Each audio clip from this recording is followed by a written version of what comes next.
Ela é bonita? É bonita. Essa aqui? Era bonita. Conversava bem? Conversava. Mas você conversava melhor, né? Tinha. Qual o ser humano? Qual o ser humano que não tem uma lábia?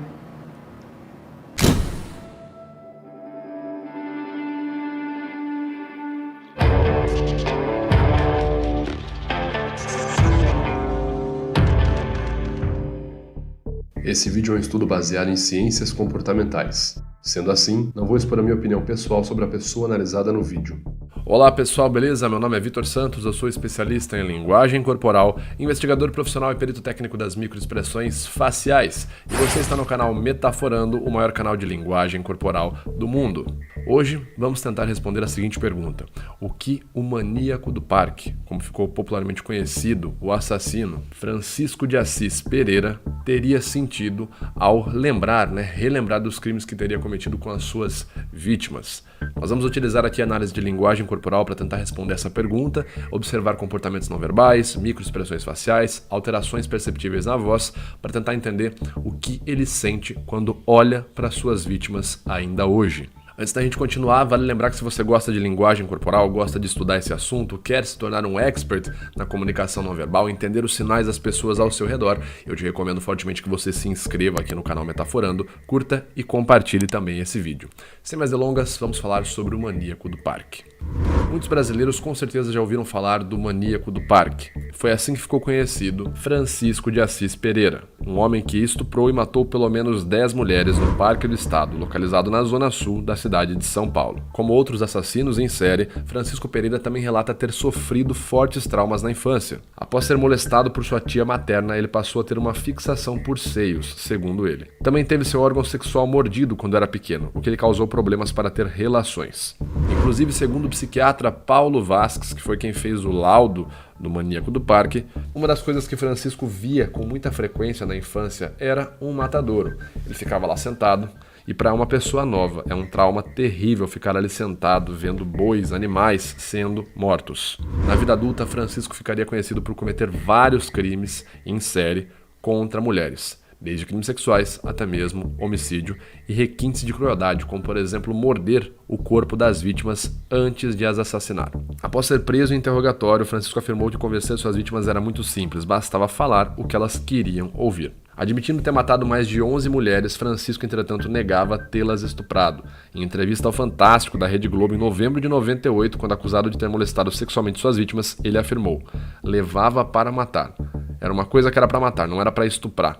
Isso é um absurdo na minha vida." Essas foram as palavras do maníaco do parque. Oficialmente, 16 vítimas dele foram confirmadas. Dessas 16, 9 foram estupradas e 7 foram mortas. Francisco teria sido condenado a mais de 280 anos por homicídio, estupro, atentado violento ao pudor e ocultação de cadáver. E o que nós vamos analisar hoje é um trecho de uma entrevista com Francisco Pereira de Assis, o maníaco do parque, quando ele já estava preso, ao falecido Marcelo Rezende. Na época, Marcelo fez uma pergunta um tanto quanto polêmica para Francisco. Mostrou ali a foto das vítimas que ele teria cometido e perguntado para ele o seguinte: o que você sente observando isso? E é isso que nós vamos analisar nesse momento. Quando você olha para esses rostos aqui, das pessoas que você matou. Bom, aquela velha natureza. Isso. Bom, aqui a gente já consegue observar no primeiro momento duas contrações laterais aqui no canto dos lábios, elevando em ângulo ascendente o canto dos lábios. O músculo zigomático maior está ativado num micro sorriso. Percebam que ele fala com aquela velha natureza, né? Ou seja, ele está tentando deixar claro um certo distanciamento de quem ele é agora, isso na entrevista. Isso pode ser visto como um afastamento verbal. Ao invés dele reconhecer, sim, eu fiz isso, tal, realmente eu fiz, ele fala, não, aquela velha natureza. É um termo de afastamento verbal. Ele não se coloca de forma direta ao que aconteceu. Você lembra, por exemplo, da Elisângela? Elisângela Francisco da Silva, 21 anos. Ela é bonita? É bonita. A gente consegue observar aqui então que ele comprime os cantos dos lábios bilateralmente. A gente consegue observar um deslocamento no topo da altura das bochechas. Isso poderia ser uma tentativa de conter um sorriso. Uma não visualização, né, que seria tentar não ter contato com aquele estímulo que está me incomodando. Essa aqui?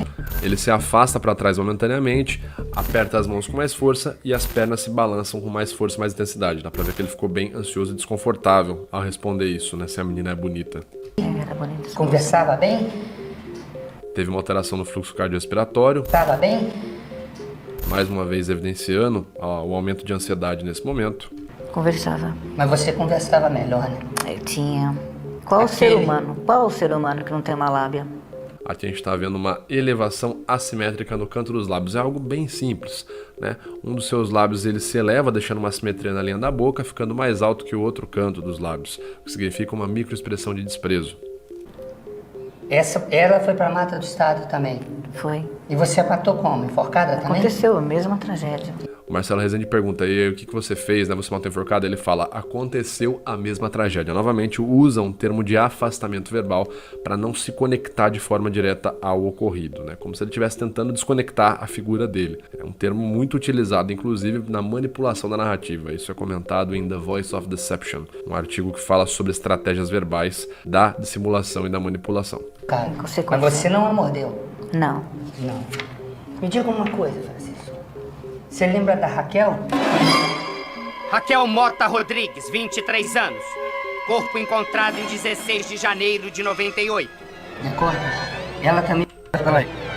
Consegue observar bem que os cantos dos lábios dele estão mais para baixo, e quando ele olha para a foto dela, a gente consegue ver que ele se eleva um pouco mais, a ruga adjacente aqui ao canto dos lábios, no sulco nasolabial, também se eleva um pouco, e o canto dos lábios fica em um ângulo um pouco mais ascendente. Isso aqui foi um micro sorriso, bem rápido, bem contido, né?